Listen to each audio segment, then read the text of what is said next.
أعوذ بالله من الشيطان الرجيم بسم الله الرحمن الرحيم ولو أن أهل القرى آمنوا واتقوا لفتحنا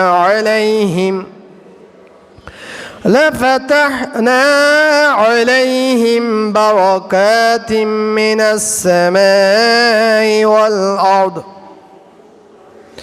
ولكن كذبوا فأخذناهم بما كانوا يكسبون صدق الله المولى العظيم وصدق رسوله النبي الحبيب الكريم ونحن على ذلك لمن الشاهدين والشاكرين والحمد لله رب العالمين مولاي صل وسلم دائما أبدا على حبيبك خير الخلق كلهم أما بعد مسلمين العظام رحمنا ورحمكم الله السلام عليكم ورحمة الله وبركاته মুসল্লিন আজম কোরআনুল কারীমের সূরা আরাফের 92 নম্বর আয়াত কারীমা তেলাওয়াত করেছি। এই আয়াতের আলোকে মহান আল্লাহ রাব্বুল আলামিনের রহমত কখন বান্দা থেকে উঠে যায়, এই যে আবহাওয়া সহনশীল আবহাওয়ার ব্যতিক্রম আবহাওয়া, উষ্ণ আবহাওয়ার কারণ, এই ক্ষেত্রে আমাদের করণীয় কি,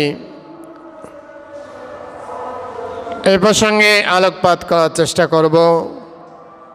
রব্বে করিম আলোচনা শ্রবণ করে আমাদেরকে সে মোতাবেক আমল করার তৌফিক দান করুক, আমিন।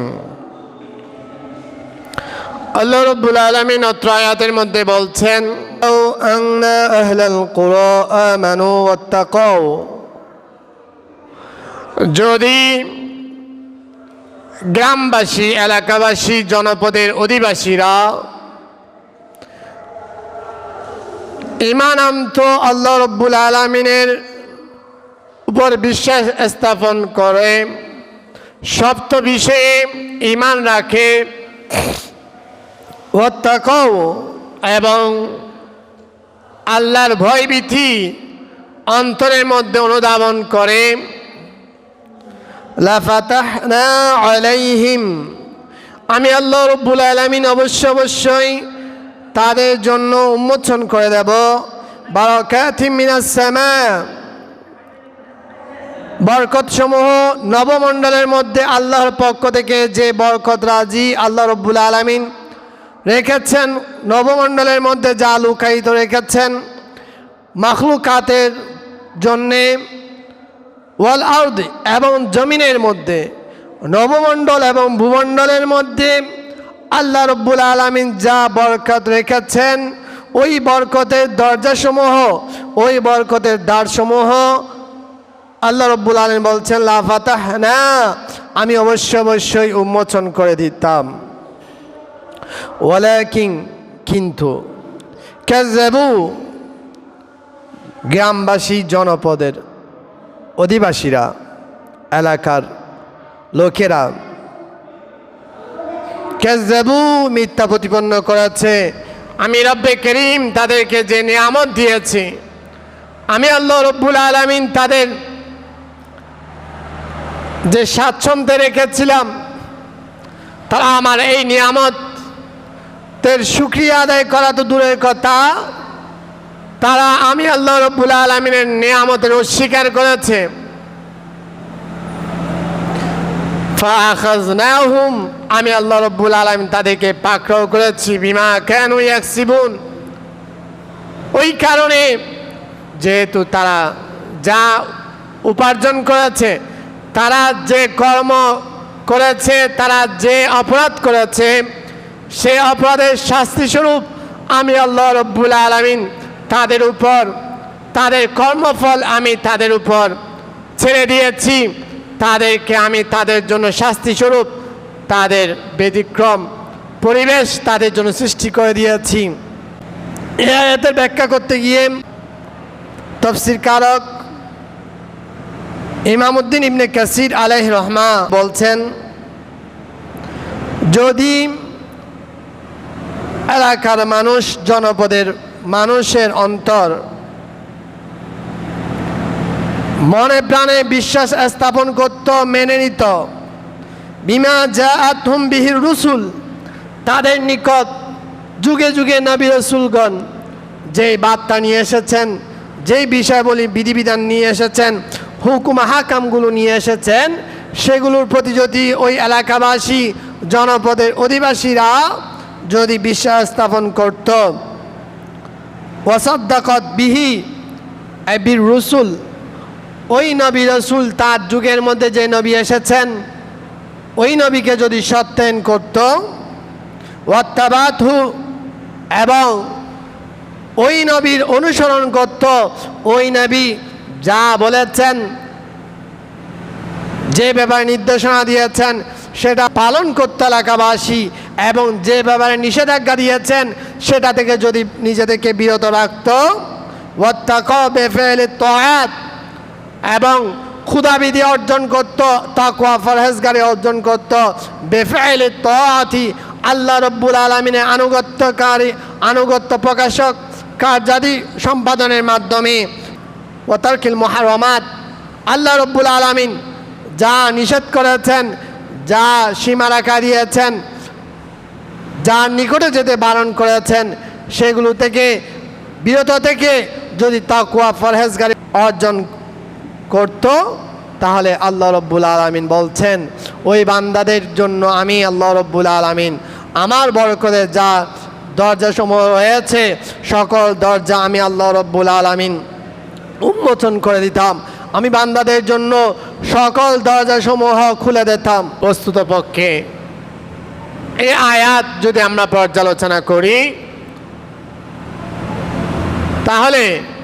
বর্তমান সময়ে আমরা যে উষ্ণতার মধ্যে রয়েছি, যখন যা প্রয়োজন আল্লাহ রাব্বুল আলামিনের পক্ষ থেকে 6 ঋতুতে, বাংলাদেশের মধ্যে 6 ঋতুতে যে ঋতুতে যে আবহাওয়া, যে পরিবেশের প্রয়োজন ছিল আল্লাহ রাব্বুল আলামিনের পক্ষ থেকে, সেই পরিবেশ আল্লাহ রাব্বুল আলামিন দান করেছিলেন। কিন্তু বর্তমান সময়ে হিত বিপরীত হয়ে গিয়েছে। যে মৌসুমে, যেই বর্ষে, যেই কালে যে পরিবেশের প্রয়োজন, সেই পরিবেশ আমাদের সমাজের মধ্যে বিরাজমান করছে না। সেটার একমাত্র কারণ হচ্ছে আমাদের অপরাধের কারণে। আল্লাহ রাব্বুল আলামিন আয়াতের মধ্যে ইঙ্গিত করেছেন যে বান্দা যা করার প্রয়োজন ছিল সেটা না করার কারণে, বান্দা আমার নিয়ামত রাজিকে অস্বীকার করার কারণে আমি আল্লাহ রাব্বুল আলামিন ওই বান্দাদের কর্মফল তাদের কাছে প্রকাশ করে দিয়েছি, যার কারণে তারা কষ্টের মধ্যে রয়েছে, অসুবিধার মধ্যে রয়েছে। আল্লাহ রাব্বুল আলামিন অন্য আয়াতের মধ্যে বলছেন, সূরা রুমের 41 নম্বর আয়াতের মধ্যে বলছেন, যহরাল ফাসাদু ফিল বাররি ওয়াল বাহর, স্থলভাগ এবং জলভাগের মধ্যে বিশৃঙ্খলা, ফিতনা, ফাসাদ, নৈরাজ্য প্রকাশিত হয়েছে।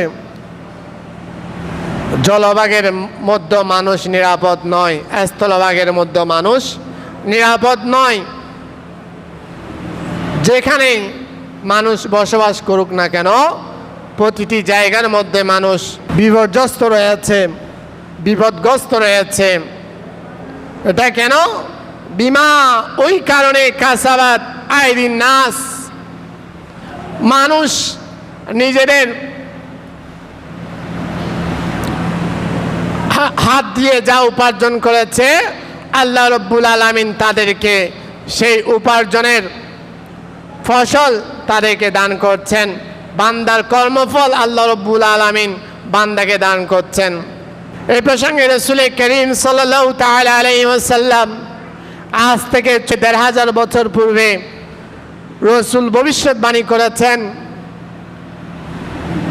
হযরতে আব্দুল্লাহ ইবনে উমর রাদিয়াল্লাহু তাআলা বর্ণনা করছেন, একদিন রাসূল করিম সাল্লাল্লাহু তাআলা আলাইহি ওয়াসাল্লাম সাহাবায়ে কিরামকে সামনে নিয়ে রাসূল দাঁড়ালেন বক্তব্য দেওয়ার উদ্দেশ্যে, নসিহত করার উদ্দেশ্যে। রাসূল করিম সাল্লাল্লাহু তাআলা আলাইহি ওয়াসাল্লাম সাহাবায়ে কিরামকে সম্বোধন করে বললেন, হে আমার মুহাজির সাহাবায়ে কিরাম, তোমরা জেনে রাখো খামসুন, পাঁচটা বিষয় রয়েছে। ওই পাঁচটা বিষয়ের মধ্যে বান্দা যখন পরীক্ষিত হবে, বান্দা যখন নিমজ্জিত হবে, ওই পাঁচটি বিষয়কে আবশ্যক করে নেবে। রাসূল পরক্ষণে বলছেন, হে আমার সাহাবায়ে কিরাম, আমি আল্লাহ রব্বুল আলামিনের কাছে প্রার্থনা করছি, আল্লাহ রব্বুল আলামিন যেন তোমাদেরকে এই পাঁচটি বিষয় থেকে হেফাজত করে। রাসূল বলছেন, এক নাম্বার, বান্দার জমিনের মধ্যে বান্দারা যখন অশ্লীলতার মধ্যে মগ্ন হয়ে পড়বে, পাপাচারের মধ্যে মগ্ন হয়ে পড়বে, তখন আল্লাহ রব্বুল আলামিন আল্লাহর জমিনের মধ্যে এমন রোগ সৃষ্টি করবেন, এমন রোগ প্রসার করবেন, যেই রোগের ওষুধ ডাক্তাররা তাৎক্ষণিকভাবে আবিষ্কার করতে পারে না, যেটাকে মহামারী বলা হয়। সময় সময় আল্লাহ রব্বুল আলামিন বান্দা যখন অশ্লীল কার্যকলাপের মধ্যে লিপ্ত হয়ে যাবে, বান্দারা সর্ব জায়গায় যখন অশ্লীলতা বিরাজ করবে, তখন আল্লাহ রব্বুল আলামিনের পক্ষ থেকে শাস্তিস্বরূপ, বান্দাদের কর্মফলের শাস্তিস্বরূপ আল্লাহ রব্বুল আলামিন মহামারী রোগ সৃষ্টি করে দেবেন, এলাকায় এলাকায় মহামারী দেখা দেবে। দ্বিতীয় নাম্বার, রাসূল করিম সাল্লাল্লাহু তাআলা আলাইহি ওয়াসাল্লাম ইরশাদ করছেন, বান্দা যখন ওজনের মধ্যে, পরিমাপের মধ্যে, দাঁড়িপাল্লার ব্যবসা বাণিজ্যের মধ্যে ব্যবসায়ীরা যখন ওজনের মধ্যে কম দেবে, পরিমাপ হিসাব করতে গিয়ে যখন ব্যবসায়ীরা ওজনে কম দেবে, যথাযথভাবে পরিমাপ করবে না, তখন আল্লাহ রব্বুল আলামিন ওই বান্দাদের মধ্যে, ওই এলাকার সমাজের মধ্যে, যেই সমাজের মধ্যে ব্যবসায়ীরা ব্যবসা বাণিজ্য পরিচালনা করার সময় ওজন পরিমাপ করে যথাযথ ওজনে ক্রেতাদেরকে তাদের প্রাপ্য দেবে না, বরং তাদের সাথে প্রতারণা করবে, ওই এলাকার মধ্যে আল্লাহ রব্বুল আলামিন দুর্ভিক্ষ দিবেন। উচ্চস্বরে বলুন নাউযুবিল্লাহ। রব্বুল আলামিন শুধু দুর্ভিক্ষ দিবে তাই নয়, বরং আল্লাহ রব্বুল আলামিনের পক্ষ থেকে ওই বান্দাদের উপর এমন শাসককে তাদের উপর ক্ষমতাবান করবেন, যেই শাসক অত্যাচারী শাসকের অত্যাচারের কারণে মানুষ নির্যাতিত হবে। ওই বান্দা যখন ওই এলাকার, ওই সমাজের ব্যবসায়ীরা তাদের গ্রাহকদের সাথে প্রতারণা করবে, ব্যবসা বাণিজ্য পরিচালনা করার ক্ষেত্রে গ্রাহকদের সাথে বিশ্বাসঘাতকতা করবে, ওজনের মধ্যে, পরিমাপের মধ্যে কম দেবে, তখন আল্লাহ রব্বুল আলামিনের পক্ষ থেকে এই আযাব আল্লাহ রব্বুল আলামিন জমিনের মধ্যে প্রেরণ করবেন এবং এলাকার মধ্যে দুর্ভিক্ষ দেখা দেবে। তাহলে বান্দার যে দুর্ভিক্ষের মধ্যে পড়ে, এই দুর্ভিক্ষ বান্দাদের তথাকথিত ব্যবসায়ীদের কারণেই ওই দুর্ভিক্ষ সৃষ্টি হয়। 3 নাম্বার, রাসূল করিম সাল্লাল্লাহু তাআলা আলাইহি ওয়াসাল্লাম ইরশাদ করছেন, হে আমার সাহাবায়ে কিরাম, মুহাজিরগণ, শুনো, 3য় নাম্বার বিষয় হচ্ছে বান্দার এলাকার মধ্যে, ওই সমাজের মধ্যে অনাবৃষ্টি দেখা দেবে, গরমের তাপ বেশি বেশি করে গরম পড়বে, উষ্ণ আবহাওয়া বিরাজ করবে, যা মানুষের ধৈর্যের বাইরে চলে যাবে। ওই অপরাধ, ওই সাজা, ওই পাপের কারণ হচ্ছে বান্দা আর এলাকার মধ্যে যে এলাকার মানুষরা, যে এলাকার বিত্তশালীরা, ধনাঢ্য ব্যক্তিরা, আল্লাহ রব্বুল আলামিন তাদের উপর যে যাকাত ফরজ করেছেন, তাদের সম্পদের একটি অংশের মধ্যে যে গরিবদের হক রেখেছেন, ওই হক যদি বান্দা আদায় না করে, যথাযথভাবে যদি যাকাত আদায় না করে, আল্লাহ রব্বুল আলামিনের পক্ষ থেকে ওই এলাকাবাসীর উপর অনাবৃষ্টি দেখা দেবে। আল্লাহ রব্বুল আলামিনের পক্ষ থেকে বৃষ্টি বন্ধ হয়ে যাবে। যে বৃষ্টি বান্দার জন্য নিয়ামত ছিল, পশু পাখির জন্য নিয়ামত ছিল, সকল সৃষ্টিজীবের জন্য আল্লাহ তাআলার পক্ষ থেকে নিয়ামত ছিল। ওই নিয়ামত আল্লাহ রব্বুল আলামিন আমরা আশরাফুল মাখলুকাত মানব জাতির জন্য আল্লাহ রব্বুল আলামিন ওই নিয়ামত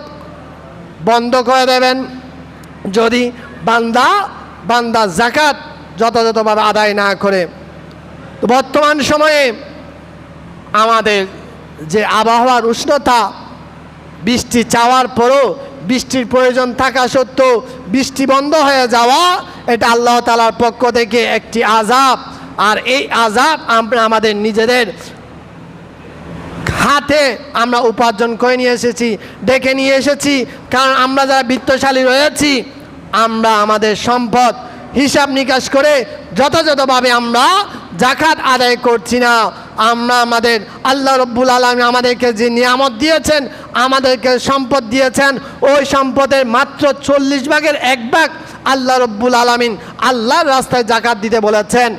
কিন্তু আমরা সম্পদের মোহে, এত গভীর মোহের মধ্যে আমরা ডুবে রয়েছি যে সামান্য এই 40 ভাগের 1 ভাগ টাকা আল্লাহর রাস্তায়, আল্লাহর দেওয়া বিধান পালনার্থে, গরিব দুঃখী মেহনতি অসহায় মানুষের সাহায্যার্থে আমরা এগিয়ে আসছি না। তাদের প্রাপ্য তাদেরকে দিচ্ছি না বিদায় আল্লাহ রব্বুল আলামিনের পক্ষ থেকে এই আযাব হিসাবে আল্লাহ রব্বুল আলামিন আবহাওয়ার উষ্ণতা বাড়িয়ে দিয়েছেন, গরমের তাপ বাড়িয়ে দিয়েছেন এবং বৃষ্টি বন্ধ করে দিয়েছেন। কিতাবের মধ্যে রয়েছে, ইমাম মুজাহিদ বর্ণনা করছেন, যখন বৃষ্টি বন্ধ হয়ে যায়, যখন জমিনের আবহাওয়া উষ্ণ হয়ে যায়, সহ্যের বাহিরে চলে যায়, তখন বাকি যারা পশু পাখি রয়েছে তারা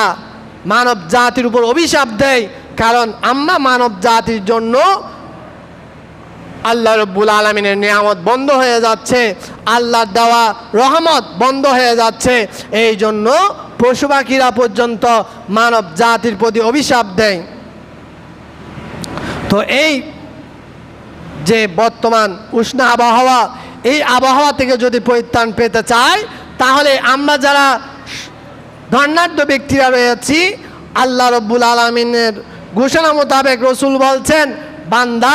বান্দা যদি বান্দার যাকাতগুলো, ধনাঢ্য ব্যক্তিরা যদি তাদের হিসাব নিকাশ করে তাদের যাকাতের টাকাগুলো 40 ভাগের 1 ভাগ সম্পদের যদি যাকাত যথাযথভাবে আদায় করে দেয়, আসমান জমিনের মধ্যে আল্লাহ রব্বুল আলামিন যা বরকত রেখেছেন, আসমানের বরকত বলতে যখন বান্দার জন্য বৃষ্টির প্রয়োজন হবে, আল্লাহ রব্বুল আলামিনের পক্ষ থেকে বৃষ্টি বর্ষিত হবে, আল্লাহর পক্ষ থেকে বৃষ্টি বর্ষিত হবে, আল্লাহর দেয়া নিয়ামত বান্দা ভোগ করতে পারবে। আর যদি বান্দা যথাযথভাবে যাকাত আদায় না করে, তাহলে আল্লাহ রব্বুল আলামিনের পক্ষ থেকে আবহাওয়ার উষ্ণতা বাড়িয়ে দেবেন এবং অনাবৃষ্টি দেখা দেবে। রাসূল আরও বলছেন, 4 নম্বরের মধ্যে, বান্দা যখন আল্লাহর দেওয়া প্রতিশ্রুতি ভঙ্গ করে, আল্লাহর অঙ্গীকার, আল্লাহর সাথে বান্দার যে অঙ্গীকার হয়েছে, আল্লাহর সাথে বান্দার অঙ্গীকার হচ্ছে আল্লাহর দেওয়া ফরজ বিধিবিধান, আল্লাহর হক যা রয়েছে, বান্দা ওই আল্লাহর হক যথাযথভাবে আদায় করবে। বান্দা যদি আল্লাহর হক যথাযথভাবে আদায় না করে, তাহলে এটা হচ্ছে আল্লাহর হক নষ্ট করা। বান্দা যদি আল্লাহর হক নষ্ট করে, রাসূল বলছেন, বান্দা আল্লাহর হক নষ্ট করার কারণে আল্লাহ রব্বুল আলামিন সাল্লাল্লাহু আলাইহিম আদুওয়ান, আল্লাহ রব্বুল আলামিন বান্দার যা শত্রু রয়েছে, ওই শত্রুপক্ষকে আল্লাহ রব্বুল আলামিন বান্দার উপর ক্ষমতাসীন করে দেবেন এবং ওই শত্রু যখন ক্ষমতাবান হওয়ার পর ওই বান্দার জন্য আল্লাহ রব্বুল আলামিন ওই জনপদের মধ্যে যা নিয়ামত রেখেছেন, ওই বান্দা ভোগ করার জন্য ওই নিয়ামত রাজি আল্লাহ রব্বুল আলামিনের বিধান মোতাবেক যেহেতু আল্লাহর অঙ্গীকার ভঙ্গ করেছে, ওই জন্য আল্লাহ রব্বুল আলামিনের পক্ষ থেকে এমন শত্রুকে আল্লাহ রব্বুল আলামিন ক্ষমতাবান করবেন, যেই শত্রু ওই বান্দার উপর ক্ষমতাবান হয়ে আল্লাহ রব্বুল আলামিনের পক্ষ থেকে ক্ষমতাবান হয়ে ওই বান্দার জন্য আল্লাহ রব্বুল আলামিন ওই এলাকার মধ্যে, ওই দেশের মধ্যে যে নিয়ামত রেখেছেন তার কিছু অংশ, ওই বান্দার নিয়ামতের কিছু অংশ ক্ষমতাবান শত্রুরা দখল করে নেবে, আত্মসাৎ করে নেবে। এখন দেখুন, মুসলিম বিশ্ব দিকে যদি আমরা দৃষ্টি দিই, তাহলে মুসলিম বিশ্বের জন্য আল্লাহ রব্বুল আলামিন যে নিয়ামত রেখেছেন, ওই নিয়ামত মুসলমানরা বুক করতে পারছে না। ওই নিয়ামত সমূহ বিধর্মীরা আত্মসাৎ করছে, যেহেতু তারা মুসলমানদের উপর প্রভাবশালী, ক্ষমতাবান। তো মুসলমানদের শত্রু হচ্ছে বিধর্মীরা। আল্লাহ রব্বুল আলামিনের দেওয়া ভাষ্য অনুযায়ী, রসুলের হাদিস অনুযায়ী আমরা যদি পর্যালোচনা করি, তাহলে বান্দা, আমরা মুসলমানগণ আল্লাহ রব্বুল আলামিনের সাথে আমাদের যে অঙ্গীকার ছিল, আমাদের ক্ষমতাবান মুসলিম শাসকরা আমরা আমাদের এই অঙ্গীকারগুলো ভঙ্গ করছি, যার কারণে এখন মুসলিম রাষ্ট্রসমূহের উপর পরাশক্তি ক্ষমতা প্রয়োগ করছে এবং মুসলমানদের ওই দেশের মধ্যে যে নিয়ামতগুলো রয়েছে ওই নিয়ামতগুলো গ্রাস করে নিচ্ছে। এভাবে রসুল বলছেন, ৫৫ নম্বরে যে বিষয় আবশ্যক করে নেয়, বান্দা যদি আল্লাহর দেওয়া বিধিবিধান অনুযায়ী নিজের সমাজের মধ্যে, নিজের এলাকার মধ্যে আল্লাহর দেওয়া বিধিবিধান অনুযায়ী যদি ফয়সালা না করে, বিচার কার্যক্রম পরিচালনা না করে, তা আল্লাহ রব্বুল আলামিনের পক্ষ থেকে অভিশাপ আসবে, আল্লাহ রব্বুল আলামিনের পক্ষ থেকে অরাজকতা দেখা দেবে। পেরা হাজিন মুসল্লিন আজম, তো আমরা বিপদগ্রস্ত হয়েছি, এগুলো আমাদের হাতের উপার্জিত পাপের কারণে, আমাদের কর্মফলস্বরূপ আল্লাহ রব্বুল আলামিন আমাদের নিয়ামতসমূহ আমাদের থেকে তুলে নিচ্ছেন এবং আমরা আযাবের সম্মুখীন হচ্ছি। এই জন্য আমাদের করণীয় হচ্ছে আল্লাহর দরবারে বেশি বেশি করে তওবা করে ইস্তেগফার করা, মনে মনে নিজের যা পাপ রাশি রয়েছে সেগুলোর জন্য আল্লাহর কাছে ক্ষমা চাওয়া, আল্লাহর দরবারে ক্রন্দন করা, ইস্তেগফার করা। এবং আমরা নিজেদের মধ্যে যে দুস্ত্রুটি রয়েছে, ভাই ভাইয়ের মধ্যে যে সমস্যা রয়েছে, বন্ধু বন্ধুর মধ্যে যে সমস্যা রয়েছে, পাড়া প্রতিবেশীর পরস্পরের মধ্যে যে সমস্যা রয়েছে, সেগুলো সংশোধন করে নেওয়া এবং গুনার কাজ যা রয়েছে, পাপাচার যা রয়েছে, সেগুলো থেকে নিজেদেরকে বিরত রাখা। যদি আমরা এটা করতে পারি, তাহলে আল্লাহ রব্বুল আলামিনের পক্ষ থেকে অঙ্গীকার রয়েছে। আল্লাহ রব্বুল আলামিন বলছেন, একজন নবী তার সম্প্রদায়কে বলছেন, ইয়া কওম ইস্তাগফিরু রাব্বাকুম, হে আমার সম্প্রদায়, তোমরা আল্লাহর কাছে ক্ষমা প্রার্থনা করো, সুম্মা তুবু ইলাইহি, তোমরা আল্লাহর দরবারে তওবা করে আল্লাহর দিকে প্রত্যাবর্তন করো, আল্লাহর ইবাদত বন্দেগীর দিকে মনোনিবেশ করো, আল্লাহ রব্বুল আলামিন যা করতে বলেছেন তা তোমরা পালন করো, আল্লাহর ওয়াদা বাস্তবায়ন করো এবং আল্লাহ রব্বুল আলামিন যা নিষেধ করেছেন তা থেকে তোমরা নিজেদেরকে বিরত রাখো। তাহলে আল্লাহ রব্বুল আলামিন ইউরসিলুস সামাআ আলাইকুম মিদরারা, আল্লাহ রব্বুল আলামিন তোমাদের উপর মুষলধারে বৃষ্টি দান করবেন। আল্লাহ রব্বুল আলামিনের পক্ষ থেকে আল্লাহর নিয়ামতের দ্বারসমূহ উন্মোচন করে দেবেন এবং তোমাদের যে শক্তি রয়েছে ওই ঈমানি শক্তি আল্লাহ রব্বুল আলামিন বাড়িয়ে দেবেন। তাহলে আল্লাহর এই আয়াত যদি আমরা পর্যালোচনা করি, তাহলে আমরা আমাদের নিজেদের সংশোধন করে নিতে হবে, আমাদের চরিত্রকে সংশোধন করতে হবে। আসুন আমরা যারা বিত্তবান রয়েছি, আমরা আমাদের অর্থকরী হিসাব করে 40 ভাগের 1 ভাগ যাকাত আদায় করি যথাযথভাবে এবং আমাদের কৃতকর্মের জন্য সবাই নিজ নিজ কৃতকর্মের জন্য যখন যেখানে সুযোগ হয় আল্লাহর দরবারে কিরাজারি করি, তওবা করি, ইস্তেগফার করি, তাহলে আল্লাহ রব্বুল আলামিনের ঘোষণার মোতাবেক আল্লাহ রব্বুল আলামিন রহমতের দরজা উন্মোচন করে দেবেন এবং আল্লাহ নিয়ামতসমূহ আমরা বুক করতে পারবো। এই তীব্র তাপের থেকে, এই আবহাওয়ার উষ্ণতা থেকে আমরা রক্ষা পাবো। আল্লাহ রব্বুল আলামিন আমাদেরকে আমল করার তৌফিক দান করুক। আমিন। ওয়া আখিরু দাওয়ানা আলহামদুলিল্লাহি রাব্বিল আলামিন।